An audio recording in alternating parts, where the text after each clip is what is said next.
दोस्तों, यह कहानी है एक लड़की की जो कि अपने घर पर अकेली होती है।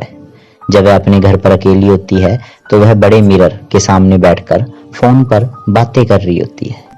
तभी वह मिरर की तरफ जब देखती है तो उसे कुछ अजीब लगता है।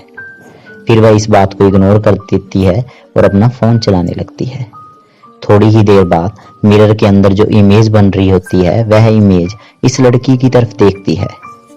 लड़की दोबारा से उस मिरर की तरफ जब देखती है तो वो देखकर घबरा जाती है कि मिरर वाली इमेज उसे देखकर हंस रही है, जबकि एक्चुअल में वह लड़की हंस नहीं रही थी। तो वो लड़की घबराकर खड़ी हो जाती है। वह मिरर इमेज जो कि लड़की की होती है वो भी खड़ी हो जाती है और उसे अपनी ओर आने का इशारा करती है। जब वह लड़की उस मिरर की तरफ जाने लगती है तभी वह मिरर इमेज गायब हो जाती है। थोड़ी ही देर बाद उसे घर के दरवाजे पर खटखटाहट सुनाई देती है।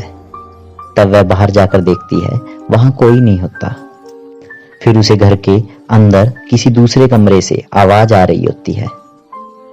उस कमरे में भी बड़ा मिरर लगा हुआ था। वह लड़की उस कमरे में जाती है और देखती है कि वह बड़ा मिरर एक कपड़े से ढका हुआ है। जैसे ही वह कपड़ा हटाती है उसे दिखता है कि उसके जैसी ही एक लड़की मिरर के अंदर होती है जो कि हंस रही थी और उसे अपनी तरफ आने का इशारा करती है। वह लड़की मिरर की तरफ जैसे ही आगे मुंह बढ़ाती है तो वो लड़की मिरर में कैद हो जाती है और मिरर के अंदर जो लड़की थी वो बाहर आ जाती है और हंसते हुए उस मिरर को ढक देती है। लेकिन जो एक्चुअल लड़की होती है वो मिरर के अंदर कैद हो जाती है। वो बहुत सारी आवाज़ें लगाती है ताकि वो मिरर से बाहर निकल सके, लेकिन मिरर इमेज वाली लड़की हंसते हुए वहाँ से चली जाती है।